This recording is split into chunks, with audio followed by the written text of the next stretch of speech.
श्री गणेशाय नमः। श्री सीतारामचंद्राभ्याम नमः। श्रीमद् वाल्मीकि रामायण बालकांड 7वां सर्ग। राजमंत्रियों के गुण और नीति का वर्णन। इक्ष्वाकु वीर महामना महाराजा दशरथ के मंत्री जनोचित गुणों से संपन्न 8 मंत्री थे, जो मंत्र के तत्व को जानने वाले और बाहरी चेष्टा देखकर ही मन के भाव को समझ लेने वाले थे।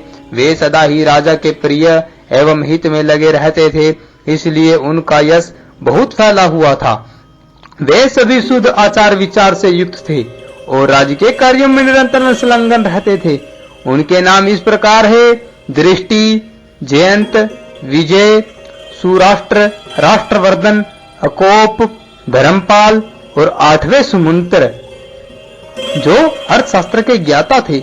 ऋषियों में श्रेष्ठतम वशिष्ठ और वामदेव, ये 2 महर्षि राजा के माननीय रीतिवज पुरोहित थे। इनके सिवा सुयग, जाबाली, कश्यप, गौतम, दीर्घायु, मार्कंडे और विप्रवर, कात्यायन भी महाराजा के मंत्री थे। इन ब्रह्म ऋषियों के साथ राजा के पूर्व परंपरागत रीतिवज भी सदा मंत्री का कार्य करते थे। वे सब के सब विद्वान होने के कारण विज्ञशील, शैलज, कार्यकुशल, जितेंद्र, श्री संपन्न, महात्मा, शास्त्र विद्या के ज्ञाता, सुदृढ़ पराक्रमी, यशस्वी, समस्त राज्य कार्यों में सावधान, राजा की आज्ञा के अनुसार कार्य करने वाले, तेजस्वी, क्षमाशील, कीर्तिमान और मुस्कुराकर बात करने वाले थे। वे कभी काम, क्रोध या स्वार्थ के वशीभूत होकर झूठ नहीं बोलते थे। अपने या शत्रु पक्ष के राजाओं की कोई भी बात उनसे छिपी नहीं रहती थी। दूसरे राजा क्या करते हैं और क्या कर चुके हैं और क्या करना चाहते हैं, ये सभी बातें गुप्तचरों द्वारा उन्हें मालूम रहती थी। वे सभी व्यवहार कुशल थे। उनके सौहार्द की अनेक अवसरों पर परीक्षा ली जा चुकी थी। वे मौका पड़ने पर अपने पुत्र को भी उचित दंड देने में भी नहीं हिचकते थे। कोष के संचय तथा चतुर्गणी सेना के संग्रह में सदा लगे रहते थे। शत्रु ने भी यदि अपराध न किया हो तो वे उसकी हिंसा नहीं करते थे। उन सब में सदा शौर्य एवं उत्साह भरा रहता था। वे राजनीति के अनुसार कार्य करते थे और अपने राज्य के भीतर रहने वाले सत्पुरुषों की सदा रक्षा करते थे।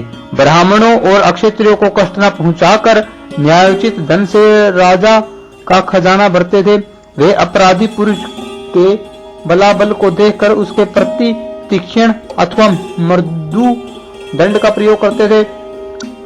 उन सब के बावजूद और विचार एक थे। उनकी जानकारी में अयोध्यापुरी अथवा कौशल राज्य के भीतर कहीं एक भी मनुष्य ऐसा नहीं था जो मिथ्यावादी, दुष्ट और पर स्त्री लंपट हो। संपूर्ण राष्ट्र और नगर में पूर्ण शांति छाई रहती थी। उन मंत्रियों के वस्त्र और वेश स्वच्छ एवं सुंदर होते थे। वे उत्तम व्रत का पालन करने वाले तथा राजा के हितैषी थे। नीति रूपी नेत्रों से देखते हुए सदा सजग रहते थे।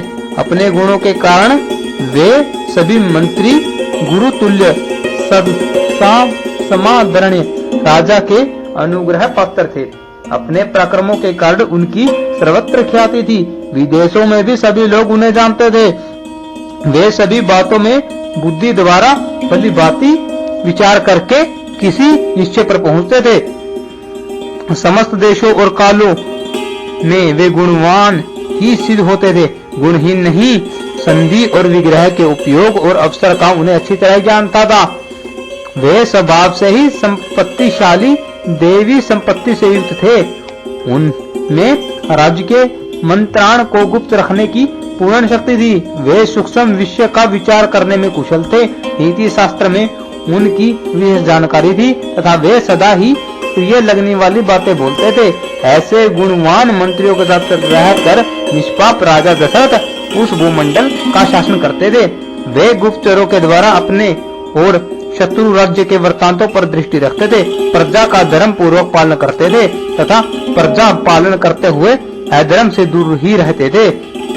उनकी तीनों लोकों में प्रसिद्धि थी। वे उदार और सत्य प्रतिज्ञ थे।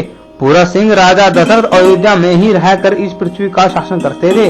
उन्हें कभी अपने से बड़े अथवा अपने समान भी कोई शत्रु नहीं मिला। उनके मित्रों की संख्या बहुत थी। सभी सामंत उनके चरणों में मस्तक झुकाते थे। उनके प्रताप से राज्य के सारे कंटक, शत्रु एवं चोर आदि नष्ट हो गए थे। जैसे देवराज इंद्र स्वर्ग में रहकर तीनों लोकों का पालन करते हैं, उसी प्रकार राजा दशरथ अयोध्या में रहकर संपूर्ण जगत का शासन करते थे। उनके मंत्री मंत्राण को गुप्त रखकर तथा राज्य के हित साधन में संलग्न रहते थे।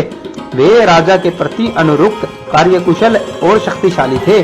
जैसे सूर्य अपनी तेजोमयी किरणों के साथ उदित होकर प्रकाशित होते हैं, उसी प्रकार राजा दशरथ उन तेजस्वी मंत्रियों से घिरे रहकर बड़ी शोभा पाते थे।